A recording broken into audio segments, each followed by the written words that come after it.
the a-hole for replacing my daughter and not including her as a part of my new family?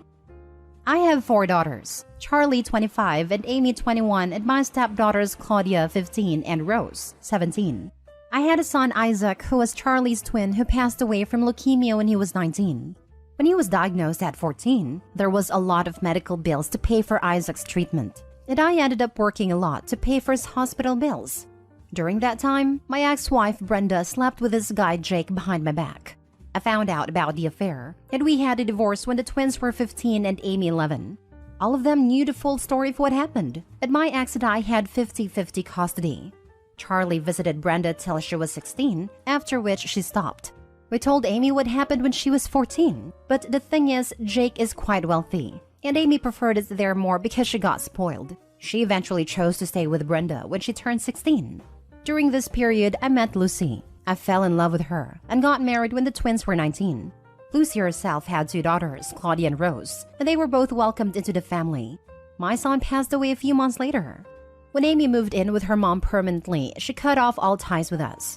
She didn't leave peacefully too. She insulted everyone in the family and left. One of the things she yelled was, "I don't want to be a part of this crappy family," then went no contact. On November, Jake and Brenda were charged with fraud, breaking and entering, and apparently they were also in debt. They lost their homes and were thrown in jail, and since none of the other relatives were able to take her in, Amy came to us. I didn't want to take her in, but Lucy convinced me to let her stay for a bit till she gets back on her feet. Well, ever since she left, there have been a lot of changes to the house, and Amy has been complaining about them since she arrived. She complains about how she can't touch the snacks, and how she has to pay for her own snacks and clothes, though we feed her 3 meals a day plus afternoon snacks. How she was given the smallest guest bedroom, while the other girls got big personalized bedrooms. How on Christmas the girls got amazing gifts, and she only got a gift card. The last straw for her was New Year's Eve. We took the girls to a big party while she stayed at home. When we got back, she started yelling at me how I'm a horrible father and how I replaced her with Claudia and Rose. I told her that she's the one who renounced the family, and so she wasn't allowed in family things. But a lot of people are telling me that I'm essentially replacing her for something she did when she was a young impulsive teen. So Reddit, am I the a-hole? Edit. I would like to add that everyone including her has been in therapy before she left and after she came back. Nothing has come out of it. Amy has also made it clear she wants no relationship with me and is here because she's desperate. And by made it clear, she told it to my face. Now for the top comments. The story as is would make Opie not the a-hole, but I really don't trust this clearly partial retelling of why the daughter went no contact. There's no way the daughter wasn't more clear than, "I hate this crappy family," especially since Opie's saying it's one of the things she yelled. So what was the rest, Opie? Most kids don't go no contact without a very good reason. To be honest, I only remember a few of the things she yelled at me. Along with calling us crappy, she called my wife the S-word, called me and Charlie pathetic for still grieving Isaac. And the one that hits me the most is how she said she wished I had let Isaac die, instead of paying for his treatment. If I'm reading this right, Amy wrote y'all off at 16, and now 5 years later at 21 years old has lost everything and is moving back because she has nowhere else to go? And you have been treating her as less than ever since. Are y'all charging her rent? Does she have a job? What is the long-term goal? It sounds like she isn't quite a family member but not quite a tenant either. She just exists in a home where she has to buy her own snacks? Nope, she doesn't pay rent. She works as a cashier and has been saving money for paying rent at her dorm. Plan is to let her stay until February. According to her college, that's when the paperwork to get her in the dorms will take to process. After that, whatever happens is her business. We aren't treating her less. For Christmas, she wanted the same gift Charlie got, a new computer that I saved up for 6 months to buy. And for New Year's, we were going with Lucy's family and she's always rude and disrespectful to them. They came over for Christmas and she insulted them a bit. And you have to realize that we are only making her buy extra snacks. We do tea here, and for that we give her pie, cake, and whatever we are eating is whatever she gets. Not the a-hole. She made her decisions and these are the consequences. Has she apologized for what she did? If she wants things to improve, that would be a start. Nope. Next story. Am I the a-hole for robbing my brother of his full inheritance? My brother Ben, 35, is spoiled. Mom favored him over us girls. He always got what he wanted or he threw tantrums, even at my sister's funeral. She was 16, Ben 14, and me 11. My dad has 2 brothers and 1 sister. When my uncle was 22, he came out as gay. My grandparents were shocked, but they loved and accepted him for who he was. My dad married my mom and with my uncle did lots together. So to us, he was the fun uncle. My aunt and other uncle married their partners, but they were always critical of my other uncle because of his life choices. My grandparents held a family together, but in 2016, they both died within 9 months of each other.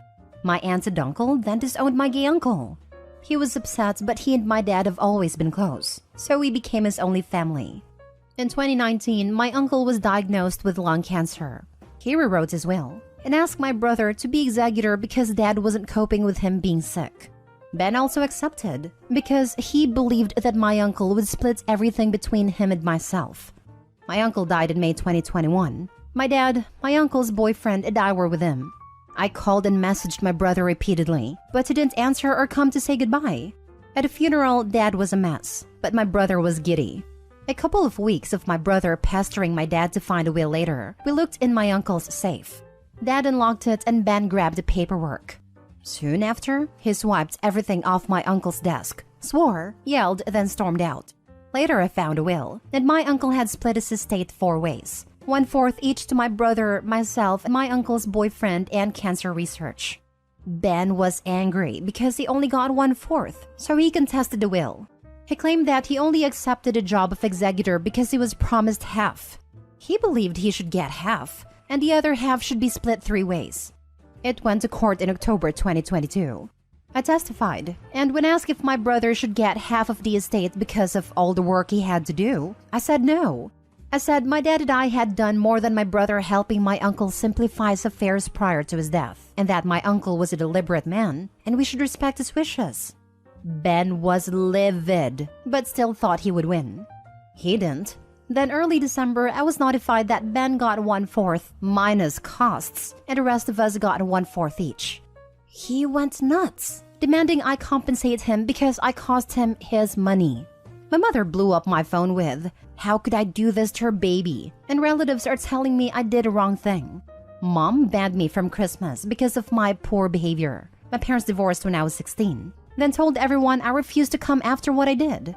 Ben had a New Year's Eve party and my sister-in-law sent me a message saying sorry, with a picture of my photo on Ben's dartboard and a sign telling his guests to throw darts at me and to message my number and tell me I'm an a-hole. I only got 2 messages from his friends, so I don't think I am. But Reddit, am I the a-hole? Not the a-hole. Your brother took an unwinnable case to court and he lost. The fact that you got asked on stand what is fair is really weird. It doesn't really have anything to do with the case. Your brother lost because he took his stupid case to court. You didn't do anything. Are you sure your mom knows the same story that you tell us here? Because from what you say here, there was nothing you did. Are you sure that your brother doesn't have a different version of events? My mother believes that her baby should have everything he wants. He has always been the favorite child, and my mother has never treated us equally. If she didn't have enough money for us all to have a treat like ice cream, she would buy him one and us girls nothing. She would say, "You girls always get so much," but she never got us anything without buying him something too. I paraphrased the court proceedings due to the character count. I had twice the character count when I first typed it out. Oops. So my mother was at Ben's New Year's Eve party and she didn't shut down his behavior with a dartboard. She knows the story, but she only cares about her baby. Your mother was at a party where your face was on a dartboard? Yeah, you don't need her in your life. That sucks, and I'm sorry. But your life will make a whole lot more sense once you've reduced her role. I don't really understand why you maintain a relationship with these people. Often, folks here are deluded into thinking others care about them when they don't. But you seem very clear-eyed that they hate you. What exactly do you get out of the relationships with your mother and brother? It is becoming clearer. I guess I have been conditioned to accept being treated like this, so I just took it. I am learning a lot, and I kind of wish I had posted about my family sooner. I honestly get nothing from the relationship with my mother and brother, but it's hard to let go of an ideal, I guess. Next story. Am I the a-hole for skipping New Year's Eve at my child-free sister's? Last week, I hosted Christmas for my family. I, 33 male, have a 2-year-old with my wife. Every year, it's at my sister, parents, or my house, and it rotates every year. One of us hosts Thanksgiving/Christmas/New Year's. In the last year, my sister, who is vocally child-free, got a dog. I love my sister, but we are very much opposites. So when I had my kid, it changed our relationship a bit. She tolerates, in her words, my son. She's never watched him. I've also never asked. My son is present at all family functions, and this annoys my sister. My sister has turned into your classic dog mom. World revolves around a dog type. I do not own dogs and really don't want to be around them. I don't want them in my house. Well, my sister wanted to bring her dog to Christmas and I said no. As well trained and overall okay for a dog, I just didn't want it at my house or even in my yard. She complied and left it alone but was not happy about and let me know that several times. The day before New Year's Eve, she told me that kids weren't welcome at her house.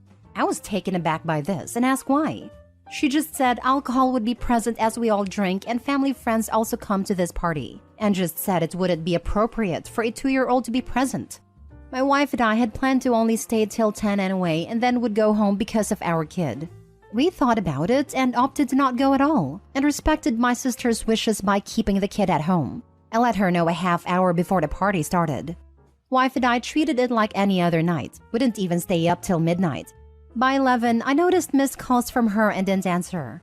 Fell asleep while texts started coming in, calling me an a-hole, calling me a dog hater, saying it was rude I didn't come to the party. Said it was BS that she got my kid a Christmas present but didn't get her dog anything. The list went on, and she was clearly drunk. I tried to call her, she didn't answer, and got a text, "I'm not answering, a-hole." So am I the a-hole here? Now for the comments. Said it was BS that she got my kid a Christmas present but didn't get her dog anything. I know this must have been super unpleasant to deal with, but it cracked me up. Your sister sounds difficult. Not the a-hole. This reminds me of a deleted post from the other day. A gal was 4 months preggo and was mad her mother-in-law didn't get her unborn child a Christmas gift and went off. Difficult, entitled, arduous is the sister, and it's all sad yet oddly funny in a warped Reddit way. Opie not the a-hole. Yeah, crazy. My comment was along the lines of, but it's really difficult to shop for a fetus. Not the a-hole. I say this as a kid and a dog lover. She was testing you and wanted you to protest when she said that her nephew wasn't welcome. You didn't take the bait, and she ironically threw a toddler-sized tantrum. Good for you and your wife for not arguing, complying, and staying home. The only misstep is that you called her back. Should have just ignored it. I would leave it alone. This is a her problem, not a you problem. And no, you didn't need to get her dog a gift. I rolled my eyes at that one. Lol. I can't stand children and love dogs. Sister is on some weird power trip, thinking other people should treat her dog the same as they treat a related child. I bet the sister wanted an argument, because you don't spam messages at someone during a party, unless you care more about the arguments you are causing than having fun. Last story. Am I the a-hole for not inviting my stepmother to my wedding? I, 32 female, am getting married to my fiancé, 38 male this year. My parents separated when I was 14 years old. My dad left my mom for a secretary we'll call Anna after my mom was in an accident that left her badly visibly scarred, leaving her to raise my 2 sisters, both 25 twins, and me alone. This completely devastated my mom and she was depressed for a long time. She's okay now, but she's never completely recovered. I'm the oldest child by a long stretch, and I was basically left to raise my sisters and look after my mom for a lot of my teenage years. I was very, very angry for a long time, and I refused to see my dad until I was in my mid-20s. However, both my younger sisters were slightly too young to grasp what happened and continued to visit him on the weekends. They bonded a lot better with Anna than I did, and in many ways, she was like a mom to them. She introduced them to a lot of female things, like makeup and fashion, because my mom's scarring meant she didn't feel comfortable with that kind of thing. I started speaking to my dad again about 7 years ago, and we now have an okay relationship. I understand a lot better at this age that love isn't easy, and you can't help who you fall for. I'm also on reasonable terms with his wife, who has tried extremely hard to bond with me since I was a teenager. My mom has never fully recovered from what happened and never found anyone else. She can just about stand being in the same room as my dad without crying nowadays, but she absolutely cannot see his wife. She's not cruel or dramatic about this. She just politely declines invitations to events if she knows Anna will be present. For previous events like graduations, Anna has always declined the invite, saying she doesn't want to put my mom in an uncomfortable position and pushed my dad to go alone. However, with my wedding, things haven't exactly gone like that. I tried to be as nice as I could about it, and I invited Anna out for a meal and told her that I was sorry, but that it was important to me to have my mom at my wedding than her, so I was going to have to ask her not to come to the wedding. Anna said that she understood, that she expected it, and that I needed to do what's best for my mom. My dad, on the other hand, became extremely angry at me when he heard. He called me up and essentially said if she's not coming, then he's not. Both my sisters have found out about this, and they're extremely upset with me too, and are also threatening not to come. I'm not sure if I'm the a-hole here. This is a tough one. Your father abandoned all of you, and it was you and your mother who bore the brunt of the consequences of his actions. Suddenly having to raise 3 girls on her own must have been scary and stressful for your mom, and you had to take on that stress as well, caring for your sisters and helping your mom through all of that difficulty. Meanwhile, your father got to go and start a brand new life with his secretary and got to be the fun weekend dad to your younger sisters when it was convenient for him. I see comments on here telling you that you and your mother need to get over the past, but the fact that you both still carry a lot of that weight from the past with you shows how heavy it all truly was for you. Honestly, you don't owe your father a thing. You have been graceful with both he and his wife, and for them to demand that you place their attendance at your wedding above your mother's is out of line. It's your wedding. If you don't want people there that stir up difficult and painful emotions for you and your mother, then you have every right to not invite them. You have not been unkind to either of them, and you've handled this in a very gentle and civil way. You are not obligated to accommodate them any more than you already have. Not the a-hole. Update. Thanks all. Your comments have made me see sense. I'm going to take my dad up on his offer not to come and let my sisters know they're welcome not to either. My mom's my best friend. She's been there for me my entire life, even through her own misery. If no one else comes, but she's there, I'll be happy. Update 2. Called my dad. Tried to appease/diffuse the situation by apologizing. Tried to explain that I understand his point of view, and that I respect his relationship, but that I can't ask mom to go through that, and that it would spoil the day for me knowing the pain she'd be going through. Ask him if he'd consider doing something just the 4 of us. Him, Anna, me, fiancé, or maybe the 6 of us with my sisters. A nice dinner somewhere, paid for by my fiancé and I, so we can celebrate our union together. He hung up the phone. So there you go. That's my dad.